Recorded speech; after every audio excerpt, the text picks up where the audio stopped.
দুঃখিত। সন্দেশখালীর ঘটনা গোটা দেশ দেখেছে।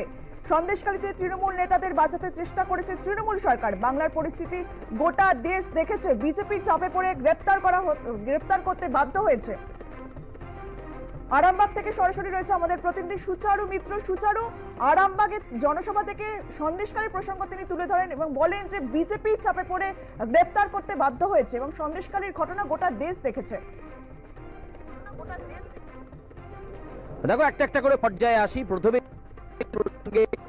প্রধানমন্ত্রী নরেন্দ্র মোদী বলেন যে সন্দেশখালীতে যে মাফিয়া, তিনি তার নাম পর্যন্ত করেননি। তিনি বলেছেন যে মাফিয়া রাজ চলছিল, যে ব্যক্তি সেখানে এই কর্মকাণ্ড চালাচ্ছিলেন তাকে গ্রেপ্তার করতে বাধ্য হয়েছে অবশেষে বিজেপির চাপে তৃণমূল কংগ্রেসের সরকার। কার্যত আগাগোড়া তার বক্তব্যে তৃণমূল কংগ্রেসের সরকারকে তিনি কিন্তু আক্রমণের নিশানায় রাখলেন। এবং যেটা দেখা যাচ্ছে যে ইতিমধ্যেই প্রধানমন্ত্রীর আক্রমণের নিশানায় আজকে আরামবাগের এই সভামঞ্চ থেকে প্রধানমন্ত্রী সন্দেশখালী প্রসঙ্গ নিয়ে প্রায় 5.5 থেকে 6 মিনিট বক্তব্য রেখেছেন। সেই শুধুমাত্র সন্দেশখালী ইস্যু, যেখানে তিনি বলেছেন যে এই সন্দেশখালী ইস্যু যথেষ্ট দুঃখজনক ঘটনা এবং তিনি বলেছেন যে অত্যন্ত উদাসীন ছিল রাজ্যের সরকার। মূল যে অপরাধী তাকে ধরতে একেবারে অনাগ্রহ ছিল পুলিশের, কিন্তু বিজেপি সরকারের চাপে, বিজেপির চাপে কার্যত আক্রমণ করতে বাধ্য হয়েছে এবং গ্রেপ্তার করতে বাধ্য হয়েছে রাজ্য সরকার। এই মন্তব্য করেন প্রধানমন্ত্রী নরেন্দ্র মোদী। পাশাপাশি সন্দেশখালী ইস্যুর পাশাপাশি দুর্নীতিকে নিয়েও তৃণমূল কংগ্রেসকে আক্রমণ করলেন প্রধানমন্ত্রী নরেন্দ্র মোদী। আরামবাগের মঞ্চ থেকে তিনি বললেন যে প্রত্যেকবারই এখানে এসে বাংলার মুখ্যমন্ত্রী বা তার রাজ্য সরকারের প্রতিনিধিরা বলে কেন্দ্রীয় সরকার নাকি কোনো টাকাই দিচ্ছে না, কোনো প্রকল্পে তারা টাকা দিচ্ছে না। প্রত্যেকটা প্রকল্পের জন্য টাকা অ্যালট করা হচ্ছে, টাকা দেওয়া হচ্ছে, কিন্তু তার সিকি ভাগও খরচ করা হচ্ছে না। উল্টে হিসেব চাইলে হিসেবও দেওয়া হচ্ছে না রাজ্য সরকারের তরফে। তিনি তার শাসনকালে, বিজেপি সরকারের রাজত্বকালে কোনো লুটকে মেনে নেবেন না বলেও মন্তব্য করেন প্রধানমন্ত্রী নরেন্দ্র মোদী। লুট ঠেকাতে, লুটেরাদেরকে ঠেকাতে তিনি সবসময় বদ্ধপরিকর তিনি রয়েছেন এবং বাংলার মানুষও নিশ্চয়ই চাইবেন লুট ঠেকাতে, লুটেরাদের ঠেকাতে। তাই আগামী লোকসভা নির্বাচনে যত বেশি সংখ্যক আসন বিজেপিকে এ রাজ্য থেকে দেওয়া যায় সেই আবেদন করলেন প্রধানমন্ত্রী নরেন্দ্র মোদী। পাশাপাশি সন্দেশখালী এবং লুটের পাশাপাশি ইন্ডিয়া জোটকেও কটাক্ষ করলেন প্রধানমন্ত্রী নরেন্দ্র মোদী। তিনি বললেন মাঝে মাঝেই দেখা যায় যে এই ইন্ডিয়া জোট বিভিন্ন জায়গায় বৈঠক করছে, কখনো ব্যাঙ্গালোর, কখনো অন্য কোনো রাজ্যে বৈঠক হচ্ছে, কিন্তু আসলে এদের নিজেদের মধ্যে কোনো ঐক্যবদ্ধতা নেই এবং এরা সবসময়ই ছড়িয়ে ছিটিয়ে থাকে, নিজেদের স্বার্থ বোঝে, দল বা মানুষের স্বার্থের দিকে এদের নজর নেই। ফলে এই ইন্ডিয়া জোট এই নির্বাচনে কিছুই করতে পারবে না। এইবার বিজেপি সরকার, মোদী সরকার 400 পার, সেই স্লোগান, সেই সুর আরামবাগের মঞ্চ থেকে বেঁধে দিয়ে গেলেন প্রধানমন্ত্রী নরেন্দ্র মোদী। অর্থাৎ বুঝতে পারছো অঙ্কিতা, পরতে পরতে রাজ্যের সরকার, তৃণমূল কংগ্রেস সরকারকে আক্রমণ করলেন প্রধানমন্ত্রী নরেন্দ্র মোদী। আমি আবার সন্দেশখালী প্রসঙ্গে ফিরে আসব।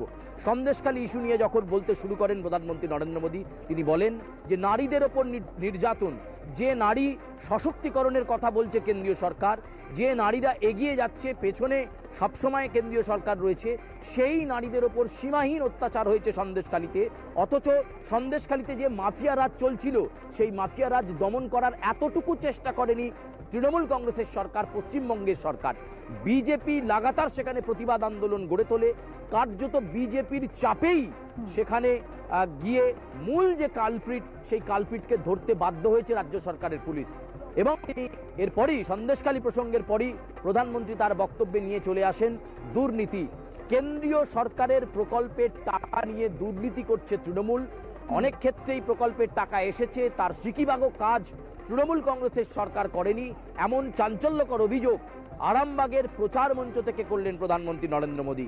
এবং সেই সঙ্গে তিনি বললেন যে লুট চলছে, পশ্চিমবঙ্গের লুটের রাজত্ব চলছে, লুটেরাদের রাজত্ব চলছে। সবসময় বলা হয় যে টাকা দেওয়া হয় না, আসলে তা নয়। আজকে আসল সত্য জানুন। একাধিক প্রকল্পের কথা আরামবাগের মঞ্চ থেকে দাঁড়িয়েই প্রধানমন্ত্রী নরেন্দ্র মোদী উল্লেখ করলেন এবং সেখানে কোথায় কোথায় রাজ্য সরকার তথা তৃণমূল কংগ্রেসের সরকার কারচুপি করেছে বা দুর্নীতি করেছে তার ব্যাখ্যাও দিলেন প্রধানমন্ত্রী। তাই তিনি বললেন তিনি যতদিন দেশের প্রধানমন্ত্রী রয়েছেন আর যতদিন দেশে বিজেপির সরকার থাকবে, ততদিন লুটেরাদেরকে আটকানোর জন্য তিনি বদ্ধপরিকর। তাই বাংলায় লুট আটকাতে গেলে বাংলা থেকে বিজেপির সাংসদ প্রতিনিধিত্ব দিল্লির জন্য বাড়াতে হবে। তাই নরেন্দ্র মোদী তথা বিজেপি সরকারের হাতকে শক্ত করুন, ইসবার 400 পার, মঞ্চের নিচের অংশেও সেটা লেখা রয়েছে। ফলে বিষয়টা খুব স্পষ্ট বোঝা যাচ্ছে যে এবার এই নির্বাচন বিষয়টাকে সামনে রেখে একেবারে আরামবাগ থেকেই নির্বাচনী প্রচার শুরু করে দিলেন প্রধানমন্ত্রী নরেন্দ্র মোদী।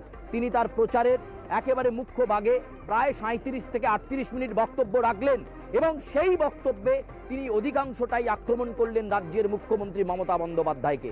তিনি বললেন সব কিছু সামনে আসবে, সমস্ত লুটেরা যারা দুর্নীতিবাজ, বাংলায় কখনো আগে মানুষ দেখেছে ঘরে ঘরে ডাঁই করে রাখা টাকা, অর্থাৎ সীমাহীন দুর্নীতির কথা তিনি উল্লেখ করলেন যে এত টাকা মন্ত্রীদের কাছে, রাজ্যের শাসক দলের নেতাদের কাছে কোথা থেকে এলো, সেই টাকা লুটের টাকা, সেই টাকা জনগণের টাকা বলে ব্যাখ্যা করলেন প্রধানমন্ত্রী নরেন্দ্র মোদী।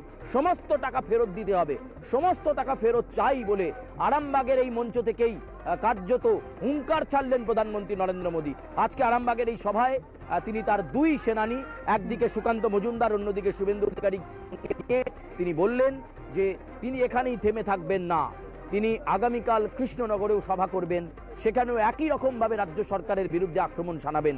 এই কথা বলে তিনি কার্যত আজকের সভা শেষ করেন। কিন্তু তার কথার পরতে পরতে একদিকে সন্দেশখালী ইস্যু নিয়ে রাজ্য সরকার তথা তৃণমূল কংগ্রেসকে লাগাতার আক্রমণ এবং উদ্বেগ প্রকাশ দুঃখজনক ঘটনা বলে আজকে মঞ্চে দাঁড়িয়ে বললেন। অন্যদিকে তৃণমূলের দুর্নীতি, এই নেতা মন্ত্রীদের ঘর থেকে টাকা যে পাওয়া সেটাকে জনগণের টাকা, লুটের টাকা বলে ব্যাখ্যা দিলেন এবং সেই সঙ্গে সীমাহীন দুর্নীতিতে বিদ্ধ করলেন তৃণমূল কংগ্রেসকে দেশের প্রধানমন্ত্রী নরেন্দ্র মোদী। 37 মিনিটেরই বক্তব্য রাখার পর তার চপার ইতিমধ্যে উড়ে গিয়েছে। আজকে রাজভবনে রাত্রি যাপন করবেন প্রধানমন্ত্রী নরেন্দ্র মোদী এবং সেখানে আবার শোনা যাচ্ছে মুখ্যমন্ত্রী মমতা বন্দ্যোপাধ্যায় যেতে পারেন, রাজভবনে প্রধানমন্ত্রীর সঙ্গে একটা সৌজন্য সাক্ষাৎ হতে পারে। আগামীকাল আবার কলকাতা থেকে প্রধানমন্ত্রীর চপার পৌঁছে যাবে কৃষ্ণনগরে, সেখানে গিয়ে আবারও একটি রাজনৈতিক জনসভা করবেন তিনি। আমি উল্লেখ করতে চাইব যে গত লোকসভা নির্বাচনে 18টা আসন পেয়েছিল বিজেপি, কিন্তু 22টা আসনে যেখানে খুব ক্লোজ ফাইট হয়েছিল, ঠিক তার মধ্যে অন্যতম এই আরামবাগ লোকসভা কেন্দ্র, যেখানে মাত্র 1140 ভোটে হেরে গিয়েছিল বিজেপির প্রার্থী, তৃণমূল কংগ্রেসের জয় হয়েছিল। ফলে এই কেন্দ্র ছিনিয়ে নেওয়ার একটা কায়দা আরামবাগ তার জন্য নজরে, কৃষ্ণনগর লোকসভা কেন্দ্র নজরে। পরাজিত হয়ে থাকা বা হেরে যাওয়া কেন্দ্রগুলোতে এবার বেশি করে কেন্দ্রীয় নেতা মন্ত্রীরা আসবেন এবং প্রধানমন্ত্রী নিজে বললেন তিনি সবসময় বাংলার মানুষের পাশে রয়েছেন। ঘরে ঘরে গিয়ে বাংলার মা বোনেদের বলে দিন তিনি প্রণাম জানাচ্ছেন।